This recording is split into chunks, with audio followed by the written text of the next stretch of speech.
The motivation for this research, there are a large literature because it's very important to study the health inequalities and relation with the social economic status. There are a bunch of papers that they study this, and they find that the disease prevalence are very different across countries and over time. However, there are very few papers that they study the disease incidence across countries over time. And one way is to measure not only what is my health today, but is if conditional that my health is good today, what are the factors and the explanatory variables that make that my health is bad tomorrow?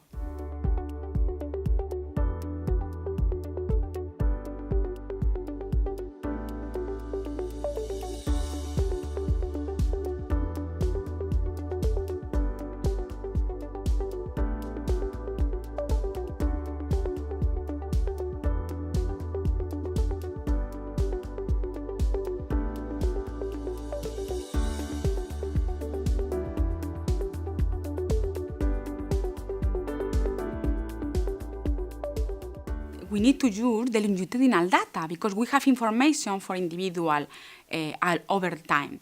Then we use free longitudinal data, one free surveys, one for the US, one for Canada, and the third for some European countries, the Netherlands, France, Spain, and Italy.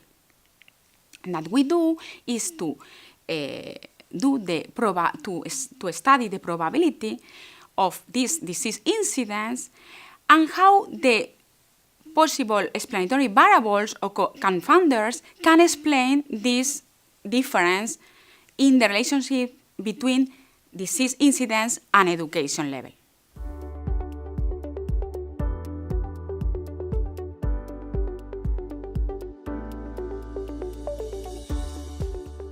We must be very careful when we pull countries together because we don't find a similar pattern between countries that are theoretically similar or geographically close. For example, we don't find similar patterns in the disease incidence for Spain or for Italy, or Canada and United States.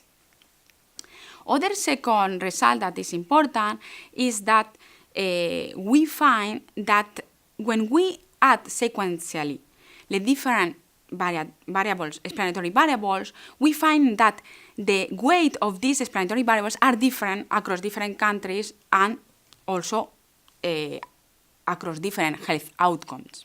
When we sequentially include the variables, this relationship between education outcomes, that is, our education outcomes are the difference between the probability of an individual that has less education related to a secondary education person and one person who has secondary education level with a person who has a tertiary education, and how it's related with the disease incidence.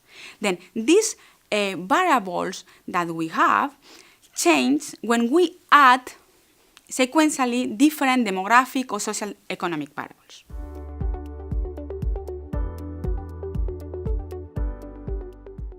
The main conclusion in our paper is that to understand why there are health prevalence difference, we need to understand the dynamic in the health outcomes of individuals. And our results show and suggest that this difference between disease prevalence and educational level across countries are due more to pre-existing conditions rather than incidence in older ages. It's not the same the kind of policy that we can implement if we know that the cause or there are more probability that the cause is because they are a persisting condition. That means that we need to go more background of the individual, maybe to the childhood, maybe to the healthcare use, maybe to the health behaviors, and to work more in these variables, maybe in some countries than in others.